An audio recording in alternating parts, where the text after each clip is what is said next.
और औसत आपका 50 है। 11 इंटू 50 550 आ गया।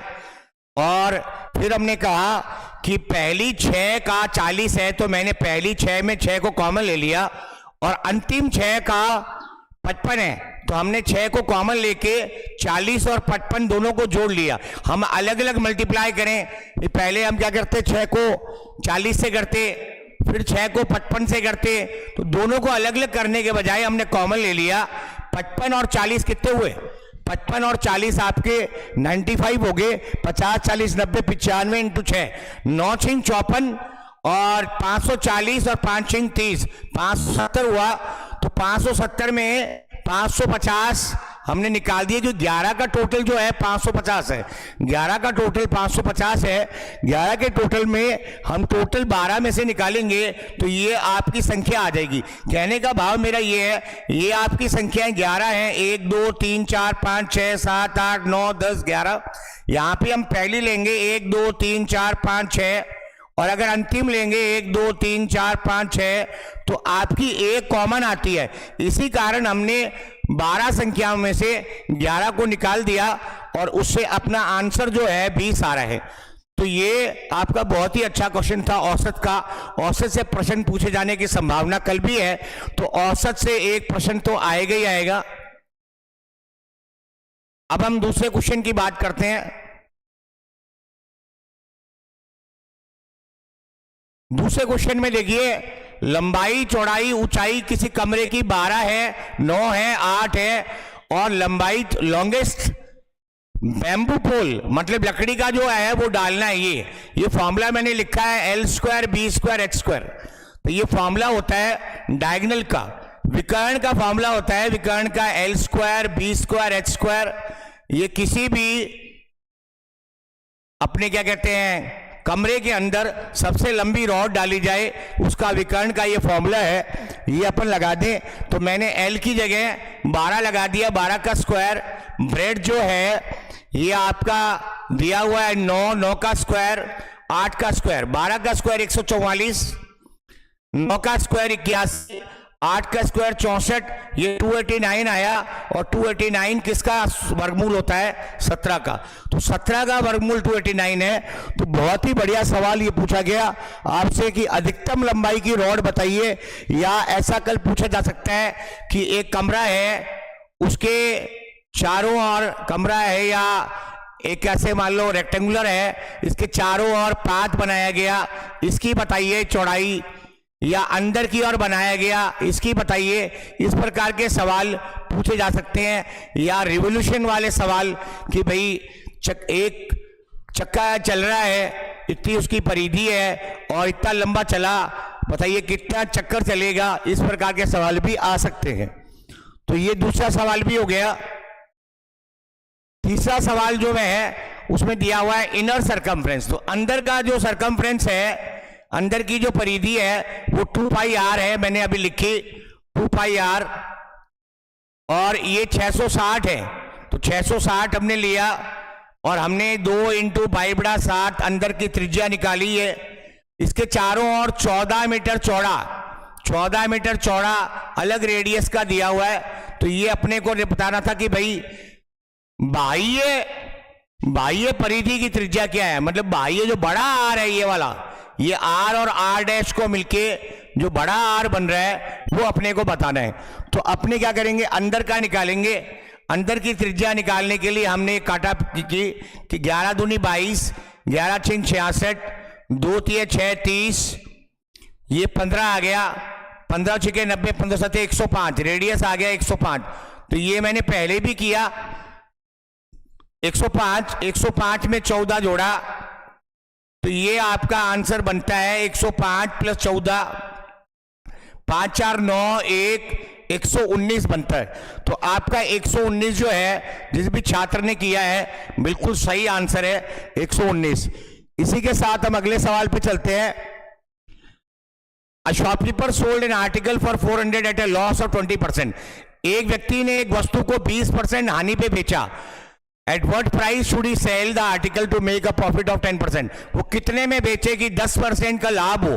तो हमने आपको एक फॉर्मूला बताया हुआ है, पहला विक्रय मूल्य 100 में लाभ या हानि इंटू 100 में लाभ या हानि जो दोबारा हो रहा है, दूसरा विक्रय मूल्य। ये ट्रिक चलती है आपके, सीधा आंसर आता है, सीधा आंसर। तो पहला विक्रय मूल्य आपका एसपी है 400, और इसके अंदर हमारे को हानि हो रही है, तो 100 में हानि हुई तो अपने क्या करेंगे, 20% माइनस करेंगे।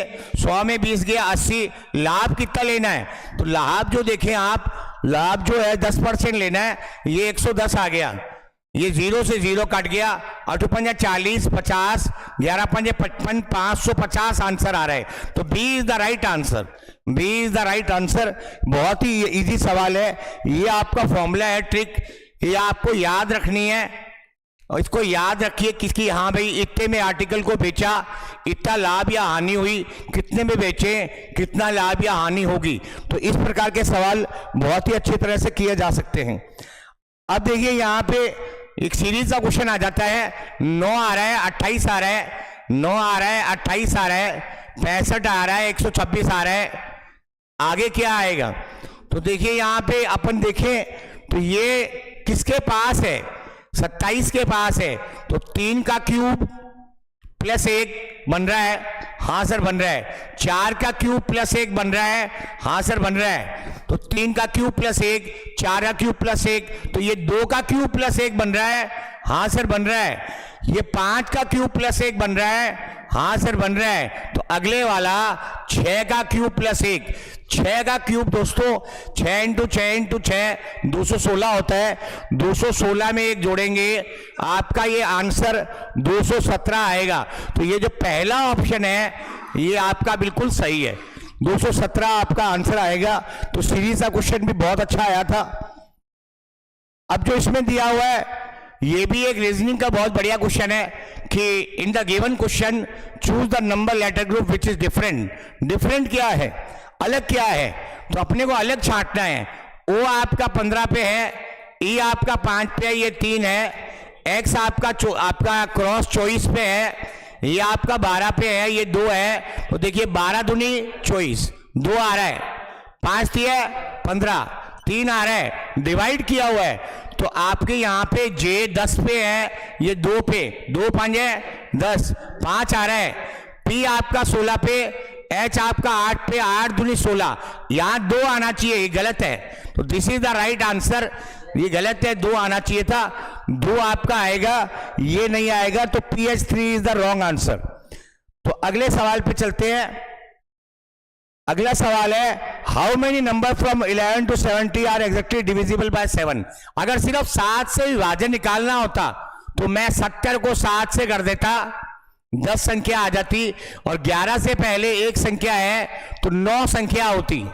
परंतु इसने पूछा है 3 से नहीं जानी चाहिए, तो 7 की टेबल आपको पढ़नी पड़ेगी। 7 दूनी 14, 7 के 21, 7 चौका 28, 7 पंजे 35, 7 छिंग 42, 7 7 49, 7 3 63, 7 दया 70। तो 70 से जाना ही नहीं है, और 7 से 11 के बाद जाना है। तो देखी जाए तो संख्या 1 2 3 4 5 6 7 है। यहाँ पे 7 के बाद 14 आया, 7 के 21, 7 चौका 28, 7 5 35, 7 छिंग 42, 7 49, 7 56 रह गया, 56 रह गया। तो 56 भी आ गया। इसमें अपन देखेंगे 3 से नहीं जानी चाहिए। तो देखा जाए तो 1 2 3 4 5 6 7 8 संख्या इसमें आ गई, 9 में से 1 गया, क्योंकि यहां पे 10 संख्या 70 तक, 70 भी जा रही है, 11 to 70 है, फ्रॉम 11 to 70, 70 को लिया गया है। तो 70 1 2 3 4 5 6 7 8 9 आ रही है, पर 3 से नहीं जानी चाहिए। 21 3 से जाता है, 3 का सम आ रहा है, 2 6 42 3 से आता आ रहा है, 63 3 से जाता आ रहा है, 70 नहीं जाएगा, 56 नहीं जाएगा, 49 9 और 4 13 नहीं जाएगा, ये भी नहीं जाएगा, ये बाकी नहीं जाएंगे। तो संख्या आ गई 1 2 3 4 5 6 संख्या आ रही है। तो यहाँ पे 6 जो है वो राइट आंसर होगा। तो अगर ये पूछता कि सिर्फ 7 से जाने वाली संख्या बताओ तो अपन क्या करते, 70 में 7 का डिवाइड किया, 10 संख्या वहां आ गई, 1 वहां आ गई तो 9 करते, तो अपना आंसर 1 2 3 4 5 6 7 8 9 हो जाता। परंतु 3 से नहीं जानी चाहिए, तो 3 से जो जाने वाली अपन ने क्रॉस कर दी, तो यहां पे अपने पास 6 आ गई। तो मेरे ख्याल से आपको ये सवाल समझ में आ गया होगा। अब अगले सवाल पे चलते हैं। अब ये आ गया, डिक्शनरी में अरेंज कीजिए। तो ये तो आपको आते ही है, ई पहले आ रहा है सबके अंदर, ई आ रहा है।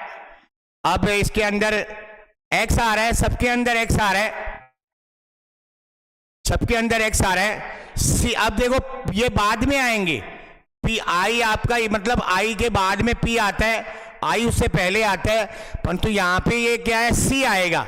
तो सी टी दोनों में आ रहा है, तो पहले नंबर पे इनमें से कोई 2 होगा, फिर बाद में ई आएगा, ई दोनों में आ रहा है एक्सेप्ट, और एस आपका 19 पे आता है, पी 16 पे ये आएगा आपका।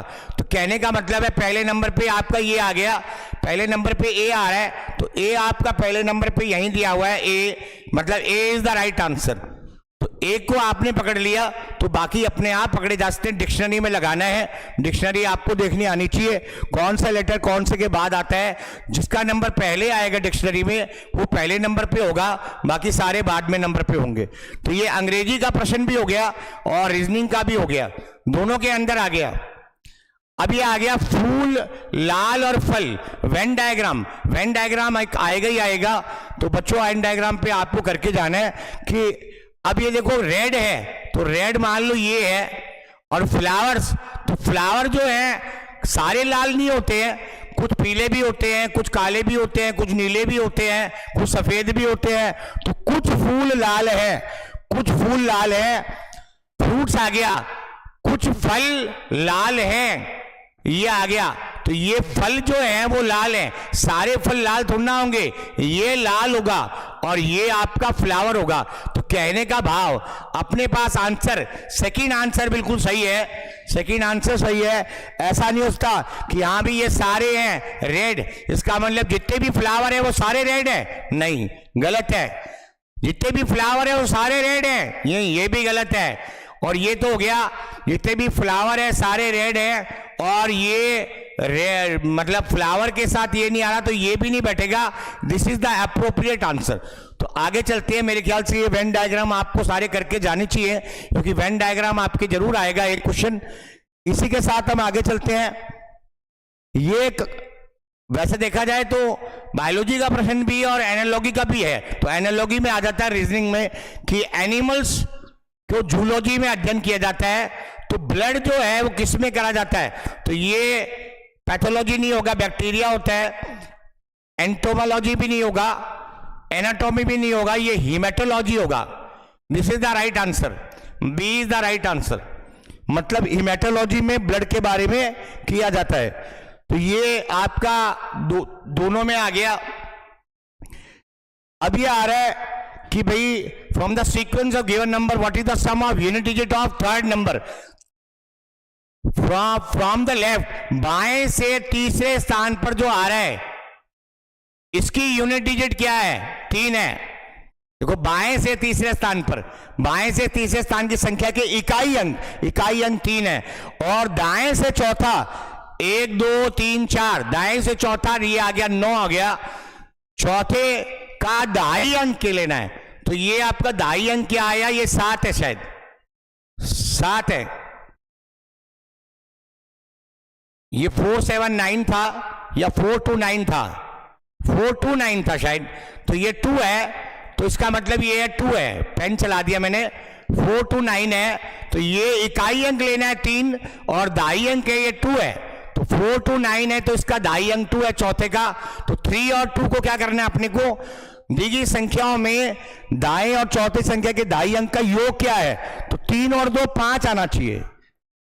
क्योंकि देखिए यहां पे, अगर यहां पे तीसरे स्थान पर ये इकाई अंक है 3 और चौथे में यहां पे दाई स्थान लेना है, क्योंकि यहां पे लिखा हुआ है 10 digit from left and 10 digit of the fourth number, 10वां स्थान, इकाई नहीं दाई स्थान लेना है। दाई स्थान पे 2 है, तो दोनों का योग पूछा है, सम पूछा है, तो सम पूछा है, इसका मतलब ये 5 आएगा, क्योंकि अगर आप देखें 6 2 8, 4 2 9, 1 8 3, 2 4 9 और 416, तो मैंने पहले ही पेन चला दिया इस पे। तो आप देखिए ऊपर से दी गई संख्या में बाएं से तीसरा ये रहा, पहला दूसरा तीसरा, ये तीसरा इकाई अंक, उसका तो लेना इकाई अंक, और दाएं से चौथे का दाई, 1 2 3 4 ये दाई अंक, इनका योग क्या होगा? 5 होगा। तो मेरे ख्याल से आपको ये पता चल गया, बायां ये है, दाएं यहां से है, तो ये भी क्वेश्चन आपका हो गया। अब लिखा हुआ है सुशील भूमि की नानी संगीता का दामाद है। सुशील भूमि की नानी, अब ये भूमि मान लेते हैं गर्ल है, या हो सकती है बॉय भी नाम उसका है। सुशील भूमि की नानी, नानी मतलब मां की मां, ये मां हो गई, ये नानी हो गई आपकी, मां की मां, भूमि की नानी। तो भूमि की नानी ऊपर की ओर जाए जनरेशन में, मां की मां नानी हुई, सुशील भूमि की नानी संगीता, ये नानी का नाम संगीता दे दिया, और सुशील जो है भूमि की नानी संगीता का दामाद है, मतलब ये इसकी जो बेटी है इसका दामाद है, इसका मतलब यहां पे अपना प्लस आ जाएगा, ये सुशील है। मतलब अगर ये भूमि की मां है तो ये भूमि का पिता हो गया, और ये इसके नानी हो गई। अब वो कहता है रवि भूमि की माता का एकमात्र, भूमि की मां ये रही, इसकी माता का एकमात्र दामाद मतलब भूमि का पति, ये रवि है, ये रवि आ गया। तो बताइए रवि का संगीता से क्या संबंध है? रवि का संगीता से मतलब नानी से, भूमि के मतलब उसकी वाइफ की नानी से संबंध क्या हुआ? तो नानी से संबंध मतलब ये इसकी पोती हुई और ये पोती का पति हुआ, तो ये पौत्री का पति इज द राइट आंसर, पौत्री का पति इज द राइट आंसर। तो हम आगे चलते हैं, यहां पे लिखा हुआ है थ्रेड। थ्रेड मतलब टी आपका कितने पे है? टी आपका 20 पे है, एच आपका 8 पे है, आर आपका 18 पे है, ई आपका 5 पे है, ए आपका 1 पे है, टी आपका 20 पे है। यहां पे दिया हुआ 2 मतलब जोड़ा हुआ है, 8 जोड़ा है, 8 और 1 9 जोड़ा है, 5 का 5, 1 का 1, 2 0 2 सबको जोड़ दिया। इसी तरह से ब्रिज स्टोन में भी जोड़ेंगे, तो बी का आपका 2 पे, 18 का आर 18 पे, 8 और 1 9 आ जाएगा, आई 9 पे, डी 4 पे, जी 7 पे, ई 5 पे, एस 19 पे, 9 1 10 1, टी 20 पे 2, ओ 15 पे 6, एन 14 पे 5, ई 5 पे। अब देखिए ये वाला आंसर कहां मिल रहा है अपने को? 2 9 9 2 9 9 4 7 5 1 2 6 5 5 2 9 4 7 5 1 2 6, ए इज द राइट आंसर। बहुत ही इजी सवाल था ये, कोडिंग डिकोडिंग का। लेटर्स को सिर्फ नंबरिंग करके एक यूनिट प्लेस बनाया गया था, एक यूनिट प्लेस बनाया गया, एक ही इकाई का अंक बनाया गया, बाकी दहाई के अंक दहाई में नहीं लिया गया। तो अगले सवाल पे चलते हैं। Amar and Akbar start walking in opposite direction. Amar और अकबर विपरीत दिशा में चल रहे हैं, मतलब मान लीजिए यहां पे अमर जा रहा है, अमर इधर जा रहा है, अकबर इधर जा रहा है, अमर हो गया और अकबर हो गया। तो अपने का अमर और अकबर ने विपरीत दिशा में चलना किया, they are going in opposite direction. Amar 24 kilometre चला। ये अमर जो है, ये अमर को ए ले लेते हैं, ए एम, और ये ए के, ये 24 किलोमीटर चला, और अकबर 7 किलोमीटर चला। अकबर यहां पे 7 ही चला, इधर चला, एक इधर चला, विपरीत। तत्पश्चात अमर बाएं मुड़ा। अब आपको पता है दाएं मुड़ने में क्लॉकवाइज मुड़ा जाता है घड़ी की दिशा में, पर बाएं मुड़ने में एंटी क्लॉकवाइज मुड़ा जाता है। तो कौन मुड़ा? अमर बाएं मुड़ा, अमर बाएं मुड़ा और 7 किलोमीटर चला, ये 7 चला, ये 7 चला, और अकबर दाएं मुड़ा। तो अकबर का दायां किधर होगा? क्लॉकवाइज, अकबर यहां मुड़ेगा, और 24 किलोमीटर चला, 24 चला। दोनों अपने मूल बिंदु से कितनी दूरी पर है? तो ये मूल बिंदु ये रहा, यहां से चले थे, ये क्या हो गया? अपने पास पाइथागोरस थ्योरम लगी, पाइथागोरस थ्योरम लगेगी तो दोनों 24 और 27 7 का स्क्वायर, ये भी 24 और 7 का स्क्वायर, ये भी 24 और 7 का स्क्वायर, तो 24 का स्क्वायर प्लस 7 का स्क्वायर बराबर x स्क्वायर, 576 प्लस 49, ये मेरे ख्याल से 625 होगा। 9 और 6 15, 1 8 4 12, 1 5 और 1 6, इसका वर्गमूल आएगा 25, इसका वर्गमूल आएगा 25, तो ये 25 पे है, तो ये 25 इज द राइट आंसर, बिल्कुल सही जवाब है, 25 आ रहा है इसका। तो अगले सवाल पे चलते हैं, ABCDEF, तो यहां पे कितने जने हैं, 3 और 3 6, 1 2 3 4 5 6, ये 6 जने हैं। फेसिंग द नॉर्थ, उत्तर दिशा में मुंह करके है, उत्तर दिशा की ओर मुंह किया हुआ है इन्होंने, उत्तर की ओर उत्तर की ओर किया हुआ है। ये 4 दिशा होती है, ये उत्तर, ये दक्षिण, ये आपका पूर्व और ये आपका पश्चिम। तो उत्तर दिशा में ऊपर की ओर मुंह करके बैठे, जैसे मैं इस तरफ हूं तो उत्तर दिशा में है। E and F are in the centre, तो सेंटर में देखो EF यहां आगे, ये सेंटर में आगे EF and A and B are at the ends, A यहां भी हो सकता है, B यहां भी, A यहां भी, B यहां भी, कहीं भी A भी हो सकते हैं। एट द एंड्स, किनारे पे बैठे हैं। C sitting on the immediate left of A, तो A के बिल्कुल इमीडिएट लेफ्ट में C बैठा है, तो A को ऐसी जगह बिठाएं कि उसके लेफ्ट में इधर बैठे C, तो A को इधर बिठा दिया तो उसके लेफ्ट में इधर C बैठ गया, ठीक है। C A के ठीक बाएं स्थान पर है, बिल्कुल सही है।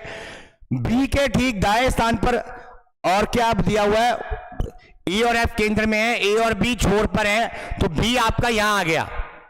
इसका मतलब क्या हुआ, बचा आपका कौन, बचा आपका यहां पे D। तो पूछा क्या है, B के ठीक दाएं स्थान पर कौन बैठा है, B का दाएं स्थान पर यहां पे आपका D बैठा है, तो ये आपका D is the right answer, बिल्कुल सही आंसर लगा है, बिल्कुल सही आंसर है। अब आया कि भाई क्या है ये, W आपका 23 पर है, रीजनिंग का सवाल है, O आपका 15 पर है, U आपका 21 पर है, N आपका 14 पर है, D आपका 4 पर है, S आपका 19 पर है। तो यहां पे D को पहले लिया गया, देखिए D को पहले लिया गया, D को पहले लिया गया, इसका मतलब क्या हुआ कि ये चौथा नंबर पहले आ रहा है। फिर इसमें बड़ा छोटा बड़ा कौन सा है, इंक्रीजिंग ऑर्डर, 14 नंबर पे N आ रहा है। फिर आपका कौन सा बड़ा है, 15 नंबर पे O आ रहा है। फिर आपका 19 नंबर पे S आ रहा है। इसका मतलब डिक्शनरी के हिसाब, लेटर के हिसाब से बढ़ते क्रम में लिया गया है, तो उसी में ऑल माइटी को अपने को बढ़ते क्रम में लगाना है। तो अपने यहां ऑल माइटी की नंबरिंग कर ले, ऑल माइटी की नंबरिंग करें, ये आपका 1 पर है, ये 12 पर है, ये 13 पर है, ये 9 पर है, ये 7 पर है, ये 8 पर है, ये 20 पर है, ये 25 पर है। तो सबसे पहले A ही आएगा, फिर आपका G आ जाएगा, 7 है, G आ जाएगा, फिर आपका A आ जाएगा, क्योंकि 7 के बाद 8, 7 8, फिर आपका 9 आ जाएगा, I, यहां तक मिला लेते, कहां आ रहा है, AGHI,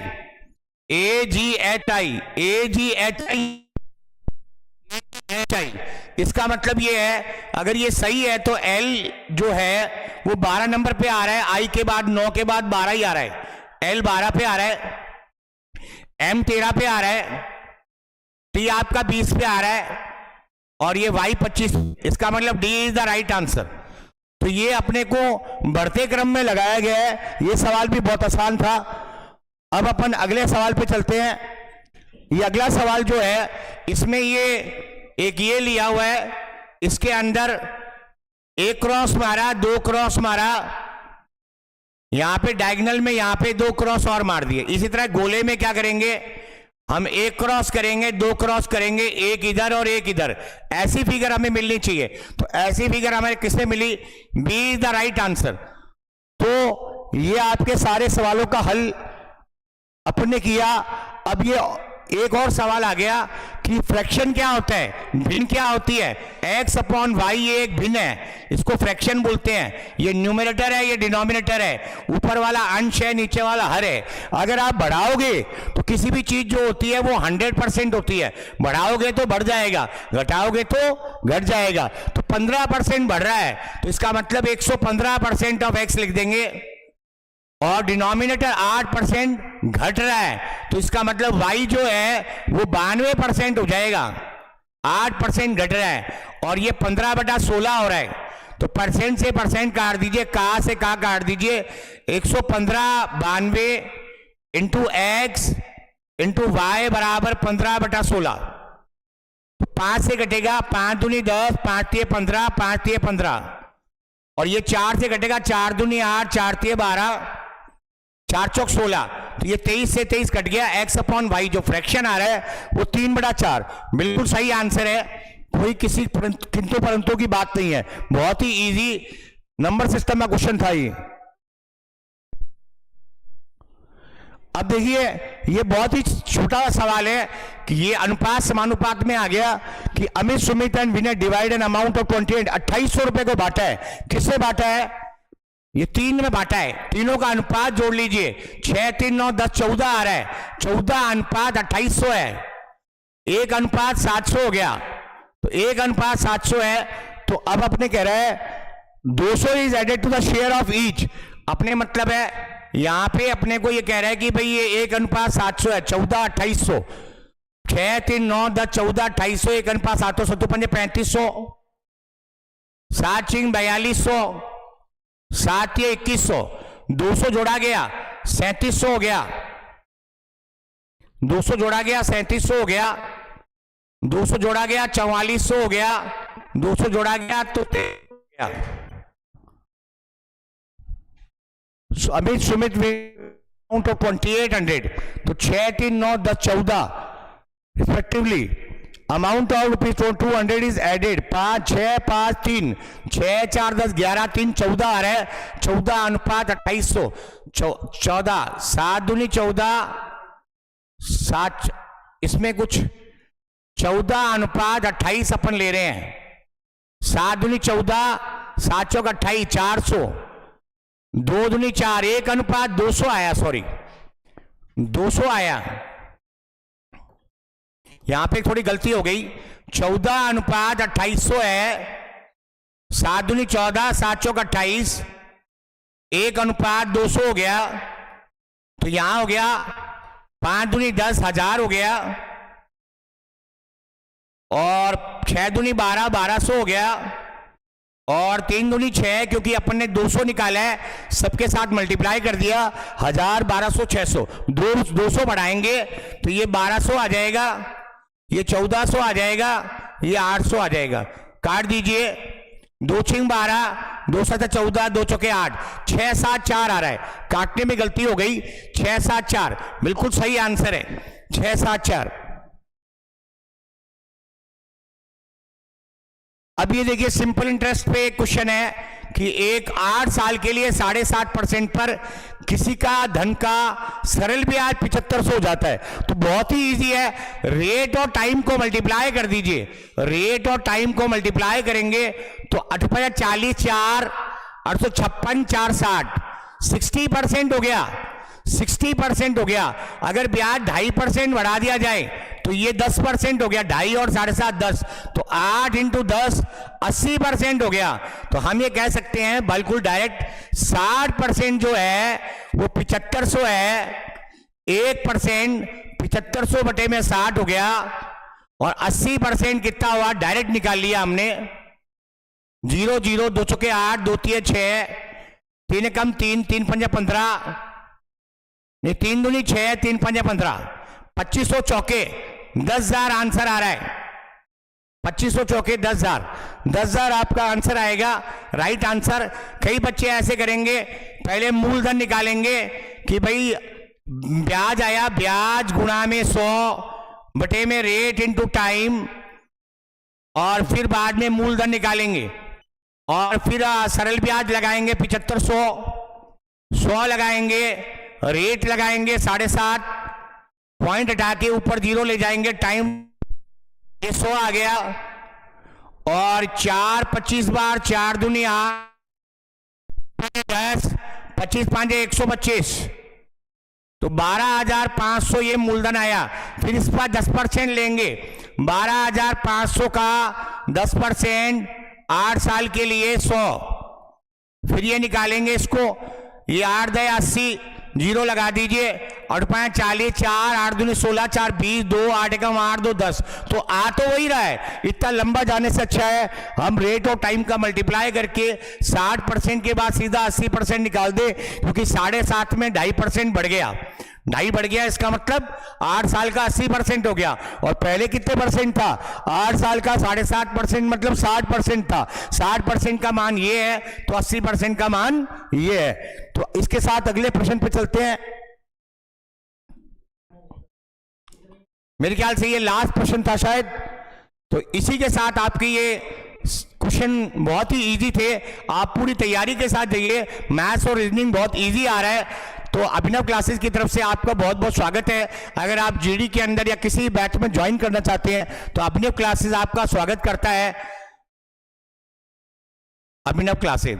तो धन्यवाद, शुभ रात्रि, शब्बा खैर, थैंक यू वेरी मच।